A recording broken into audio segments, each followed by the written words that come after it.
Good morning. This is a video over a new Greek-Roman myth that we're going to be reading on Jason and the Golden Fleece.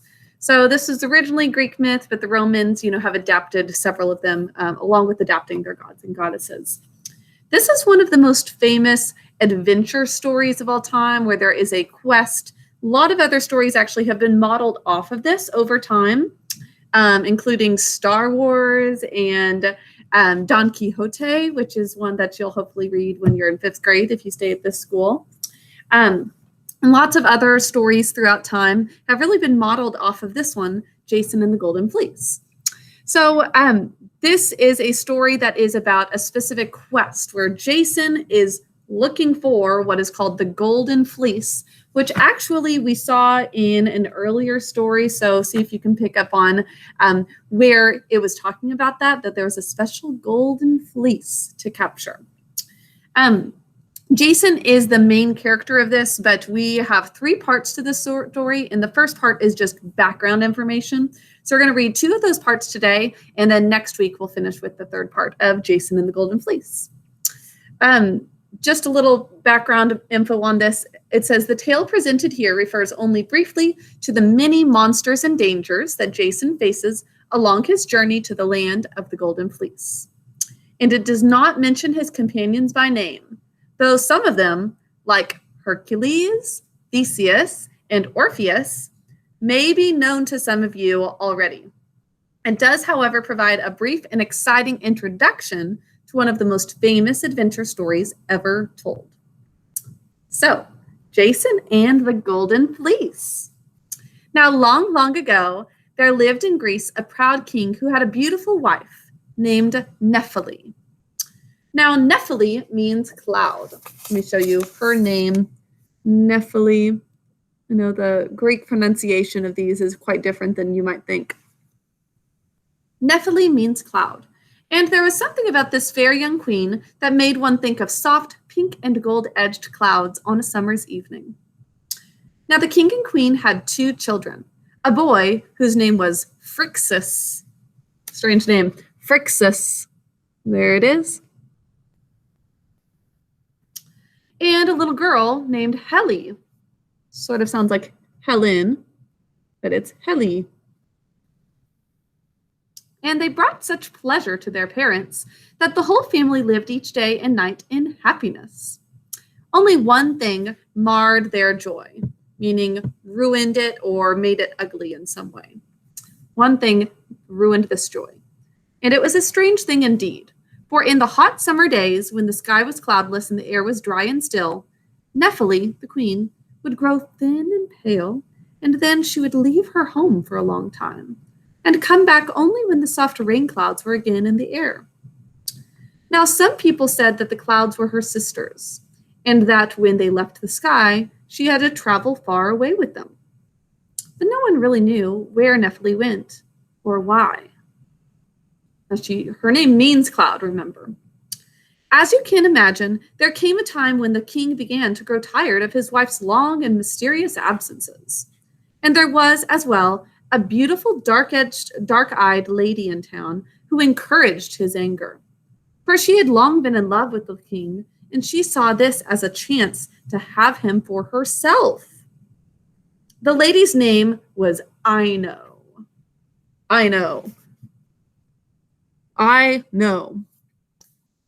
Now, there was precious little actual lady in her. She didn't act like a lady. For in truth, she was a witch with strange and magical powers. Before long, Ino had made the king forget all about Nephele and had even talked him into marrying herself instead. Terrible. Now, Ino hated the kids, Phrixus and Helle, because they were not her own children and because they were beautiful and good. There's no reason to dislike them. Soon she began to mistreat them in terrible ways, kind of like Cinderella. She took their fine royal clothes and made them dress in rags. She wouldn't allow them to live in the palace, and instead they had to live with the shepherd's children in a tumble-down old cottage, and they had to work all day long guarding the shepherd's flocks on the hillsides. But if the truth were known, Phrixus and Helle were really not very unhappy, for they loved to frolic in the green fields all day, and besides, they did not care much about what they ate or wore. Their only grief was at the loss of their lovely young mother, Nephele. Now, Nephele had now been gone a long, long while. The sky was cloudless day after day. Not a drop of rain fell. The fields became parched and dry, and all the crops withered away. There was not enough food for the people, and everywhere they were dying of hunger. The king at last sent messengers to an oracle in a distant city. Now, an oracle is like a wise person to go that the Greeks would go to, asking what he must do to bring back food and health to his people. But his wicked new wife, Ino, who was now the queen of the land, saw this as a chance to rid herself of the queen of the land, herself of the king's 2 children, once and for all. And so she secretly bribed the messengers and told them that, when they returned, they were to announce that the oracle had said Phrixus and Helle must be killed before rain would once again fall upon the land. Now, these messengers were eager for the gold that the queen offered, and so they did just as they were told. In a few days, they came back to the king with their false report, and they announced to all the nobles who were assembled at the palace that only when Phrixus and Helle were dead would comfort and plenty come back to the people of the kingdom. That's terrible. Now, the king was very sorrowful at this news, obviously, but he knew that he could not disobey the gods. So sadly, it was more important to him to please these gods than to protect his children. And he isn't realizing that these gods are not ones who are actually looking out for him. And obviously, this is also not even coming from the Greek gods. It's coming from Ino. And with Ino's encouragement, he ordered that the sacrifice be carried out with all possible haste, meaning quickly. Now, everything was prepared, and the children were brought from the hills to the courtyard of the palace and decked out in white robes and flowers, as was the custom in those days for adorning things that were about to be sacrificed. Here they were to be tied and placed on top of a huge pile of logs that would soon become a raging bonfire. But just as they neared the spot where they were put to death, suddenly there came flying from the heavens a golden fleeced ram. Now, a ram is an animal that maybe you are not familiar with. I'm going to pull up a picture so you can see. This is where the golden fleece comes from. Here it is, similar to a sheep or a goat. Here is this ram, right? A large masculine sheep here that looks kind of like a goat, possibly because of its horns. Now, a golden ram is just coming from the sky, came flying from the heavens, which the gods had sent in answer to Nephele's prayer. Nephele, you see, only seemed to be far away, but in truth, she had been watching over her children from above all the while. Now, quick as a flash, Phrixus, the little boy, sprang upon the ram's back with Helle behind him, and the next minute they were flying high above the courtyard, far beyond the reach of the astonished people below. Can you imagine seeing that? A ram flies from the sky, a golden ram, and then the kids jump on that ram and fly off into the heavens.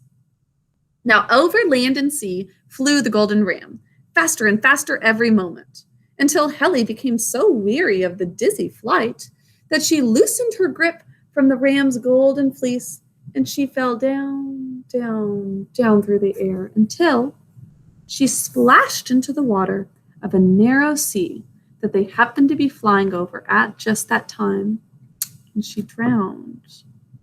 So sad. Now Phrixus is still alive. Phrixus is holding on. He clung to the ram's back, and they flew on over the great Black Sea until they reached a country called Colchis. There, the ram glided gently down to the ground, so tired and weary from this long and difficult journey that it soon died. This is the ram, not Phrixus. Now Phrixus stripped the beautiful golden fleece from the ram's back. He hung it on an oak tree in a dark forest, and there it was guarded by a monstrous dragon that never slept. Sounds kind of like The Hobbit, if any of you have read that one.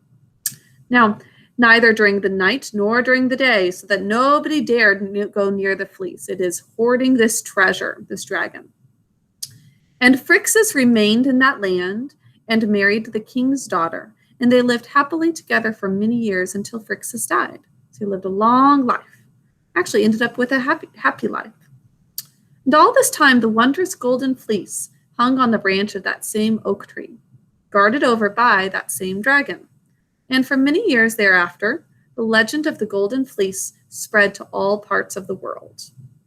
No one was able to steal the fleece or to deceive the dragon who guarded it. Now, had it not been for the ram with the golden fleece, both Phrixus and Helle would have been burned to a crisp on a bonfire. And it says, although the word bonfire came into our language from the Scots, and much later than the time of the classics, its tie to this tale comes from its original meaning, that a bonfire was a fire that was used, sadly, for the burning of corpses. So that's how it originated. Now, it may also be interesting to know that the narrow sea in which Helle was drowned was for centuries called Hellespont, meaning the Sea of Helle, after this myth. Today, this strait, which is actually perfect connection to what we're learning in history. A strait is a narrow strip connecting two larger bodies of water, which is in the northwestern part of Turkey, is called the Dardanelles. Let's pull that up on a map.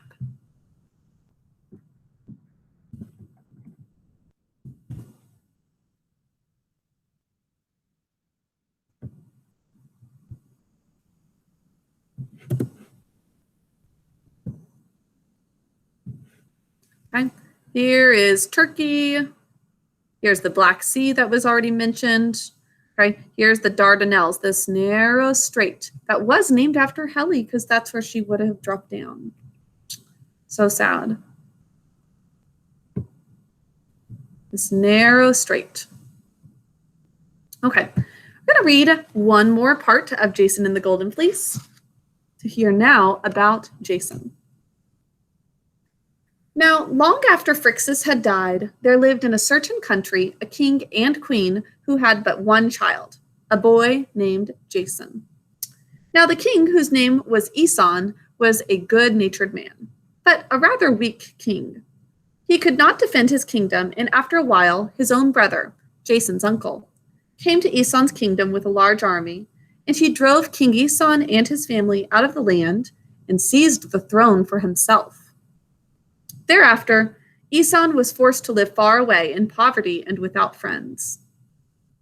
Æson always wanted the very best for his son, however, and so he sent his boy, Jason, away to be educated by a man named Chiron, who was a centaur. I'll pull up a picture of a centaur for you to see. He was thought to be the wisest person in the world. Now, Chiron might be called only half a person, for he was a centaur, and while centaurs had heads and arms like men, their bodies and legs were like those of horses. So let's see a picture of this centaur.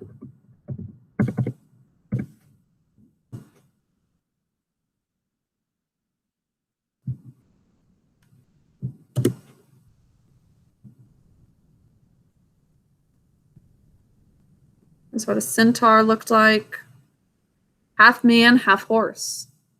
So he's going to Chiron the centaur, considered very wise. In most Greek mythology, centaurs are considered very wise.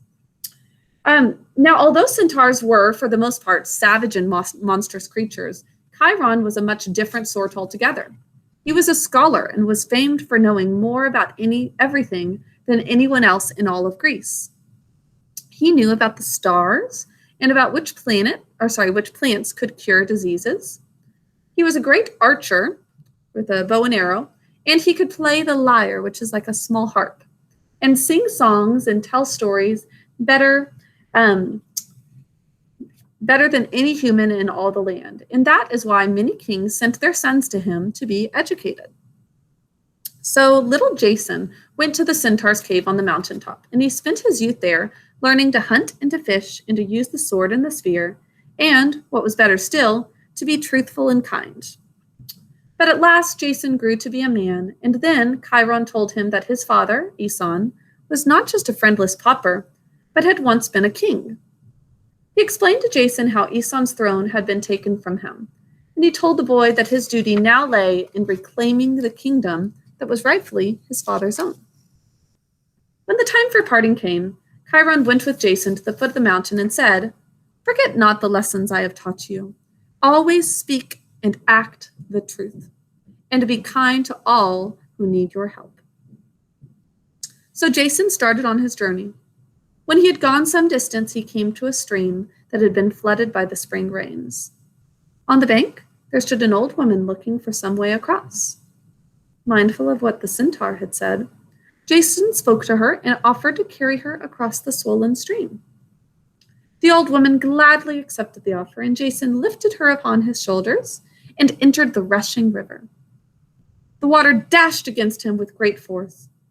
He had to struggle with all his might, and he was out of breath when he landed his companion safely on the other shore. But you can imagine Jason's surprise to see not the old woman he had carried. This gives me flashbacks to Sinbad and the old man at the sea. It's not that. But it was the stately form of the goddess Juno, Jupiter's wife, queen of all the immortals, standing before him. "Young man," said she, "you have a good and brave heart, and you shall not regret your kindness to an old woman."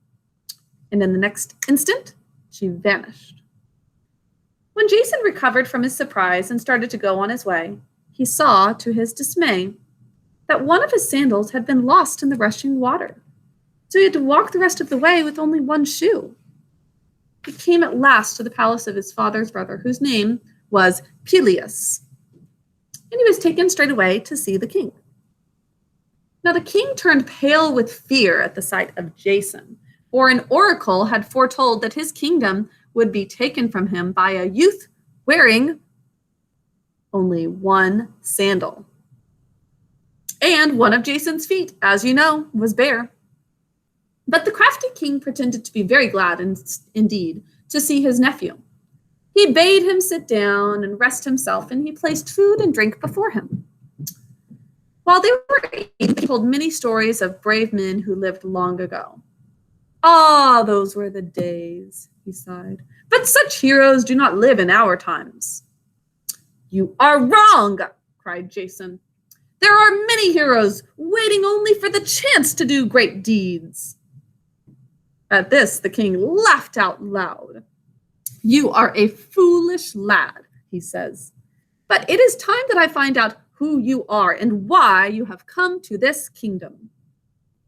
"I am Jason, the son of the rightful Aeson, the rightful king," he replied. "And I have come to take back my father's kingdom." Way to go, Jason. Then Peleus grew pale again. But he was cunning, and he leaped up and embraced the lad. And made much of finding him after all these years. And he said that it was good for the kingdom to have a new ruler, for he himself was old and was tired of the responsibilities of being a king. "But that can never be," the king lamented, pretending to be sorrowful at the thought. "For there is a curse upon this kingdom, that it shall not be ruled by another until the Golden Fleece is brought here from the land at the end of the world." And then he told the story of Phrixus and Helle, and of the Golden Fleece hanging in the woods, guarded by the dragon who never sleeps. When he had finished, Jason sprang to his feet and cried, "I will prove to you, O king, that the race of the heroes is not dead. I will bring you the Golden Fleece or die in the attempt." Well, that's what the king wants. This, of course, was exactly what the king wanted to hear, for he knew that there was very little chance of Jason ever returning from such a journey. But of course, he did not show how pleased he was.